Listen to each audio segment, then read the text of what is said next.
রাজকুমারী শুনতে পাচ্ছেন? রাজকুমারী, মা শুনতে পাচ্ছিস? মা নন্দিনী? হ্যাঁ পিতা, কিছু বলছেন? রাজবৈদ্য তোমায় কিছু বলছেন। কি বৈদ্য মশাই? মা বলো দেখি, শাসন। আসুন। মহারাজ, রাজকুমারী শুনতে পাচ্ছেন, কিন্তু খুবই সামান্য মাত্রায়। ওনার কানের ভিতরে কোনো সমস্যা নেই, আর তাই আমি কোনো চিকিৎসাও করতে পারছি না। আমাকে ক্ষমা করবেন।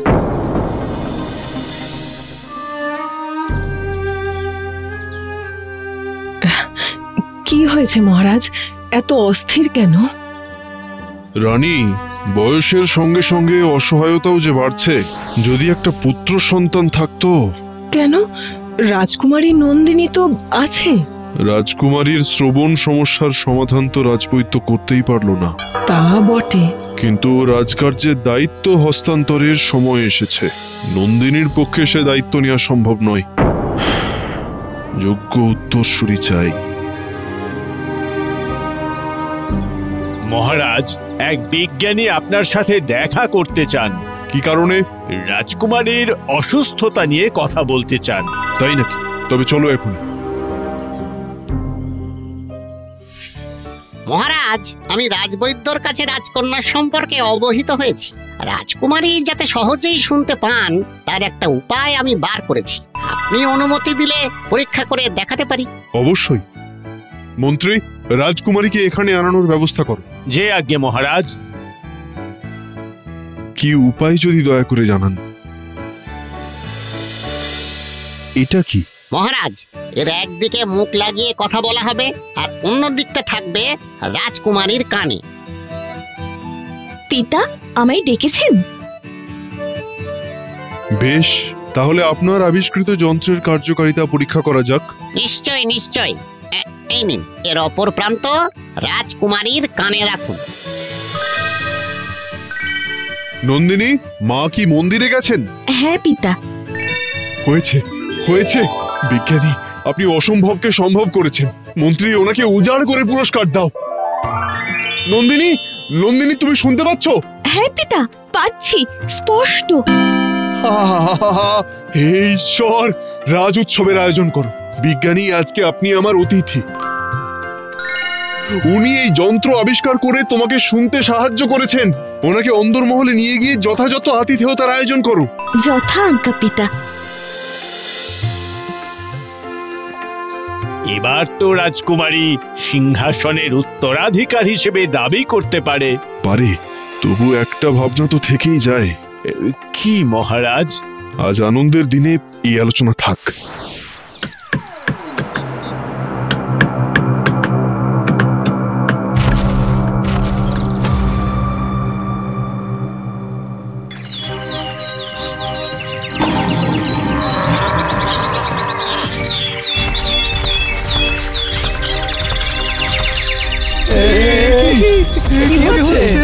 জঙ্গল কাঁপছে কেন? এ কিসের শব্দ রে বাবা? হ্যাঁ, কি জানি।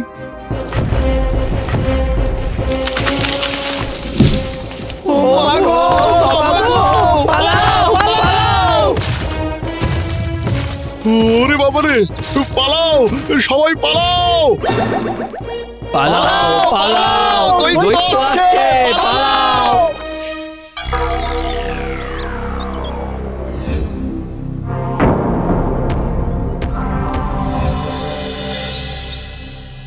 মহারাজ, মহারাজ বাঁচান, বাঁচান মহারাজ। আহা, শান্ত শান্ত। সবাই এভাবে চিৎকার করলে কিছুই শোনা যাবে না। সকলে শান্ত হন। কি হয়েছে সেটা একজন বলুন। মহারাজ, দৈত্য মানুষের মতো কিন্তু মানুষ নয়। তার মানে? মহারাজ, এক দৈত্য আমাদের গরু ছাগল সব তুলে নিয়ে যাচ্ছে। আমাকেও ধরতে এসেছিল, কিন্তু কিন্তু আমি কোনো ক্রমে পালাতে পেরেছি। কোথা থেকে এলো সে দৈত্য? আজ্ঞে মহারাজ, জঙ্গল থেকে। মন্ত্রী, জঙ্গলে সৈন্য পাঠাও। সেই দৈত্যকে যেন বন্দি করে আমার সামনে নিয়ে আসে। যথা আজ্ঞা রাজামশাই। সেনাপতি, সেনাপতি। এখনই সৈন্য নিয়ে জঙ্গলে প্রবেশ করো, দৈত্যকে ধরতে হবে। যাও। আগে মন্ত্রী মশাই।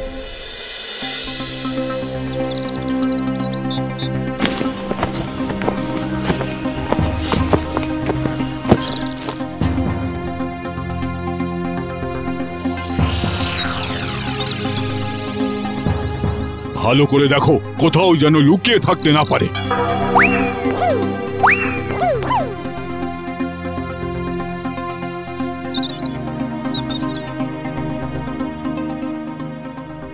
বাঁচাও, বাঁচাও! কোথায় গেল? একেবারে যেন উবে গেল চোখের সামনে থেকে। আরে খোঁজো খোঁজো।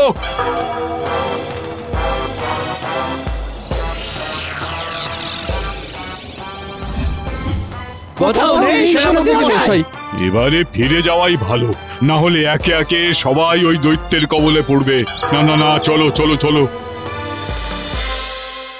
না মহারাজ, ধরতে পারা গেল না। কোথায় যে লুকিয়ে রয়েছে বোঝাই যাচ্ছে না। সে কি? কিন্তু তাহলে এখন কি করণীয়? রাতে নিশ্চয়ই সে দৈত্য ঘুমাবে, আর তখনই সন্তর্পণে তাকে খুঁজে বের করতে হবে। বেশ, তাই হোক। কিসের আওয়াজ? দেখতে হয়।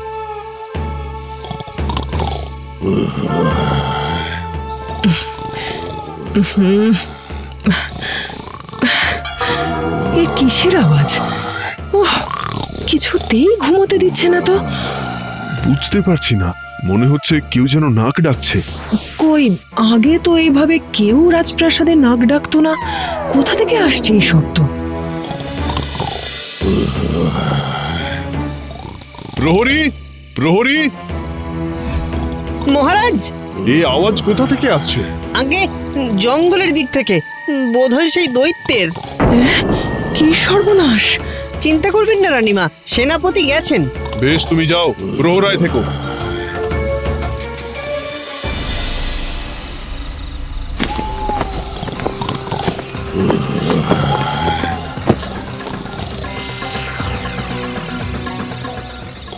ও বাপরে, কি সর্বনেশে আওয়াজ! মাথা ছিঁড়ে যাচ্ছে, আমার কানের পর্দাটা মনে হয় ফেটেই গেল। ওরে বাপ রে, কি ভয়ঙ্কর আওয়াজ!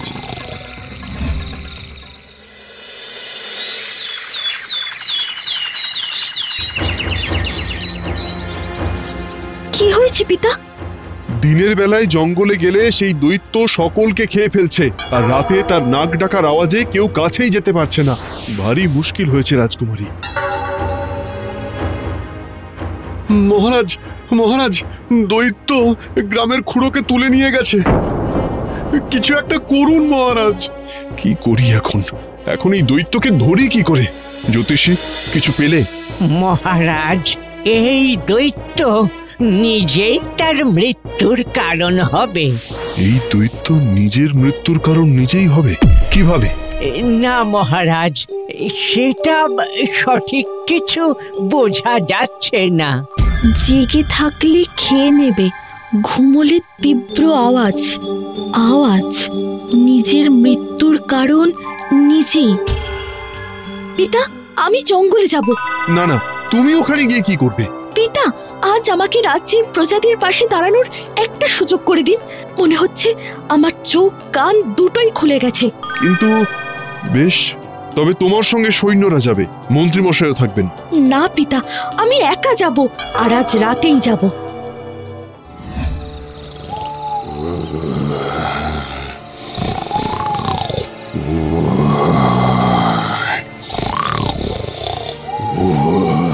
মাটিটা কাঁপছে। তার মানে প্রচন্ড জোরেই আওয়াজ হচ্ছে। আমি তো কিছুই শুনতে পাচ্ছি না।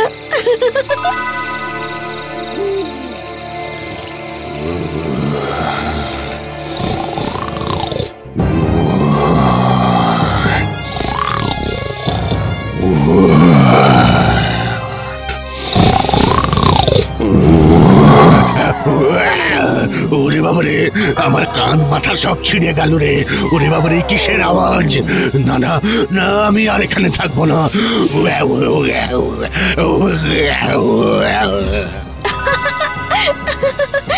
নিজের অস্ত্রে নিজেই বধ।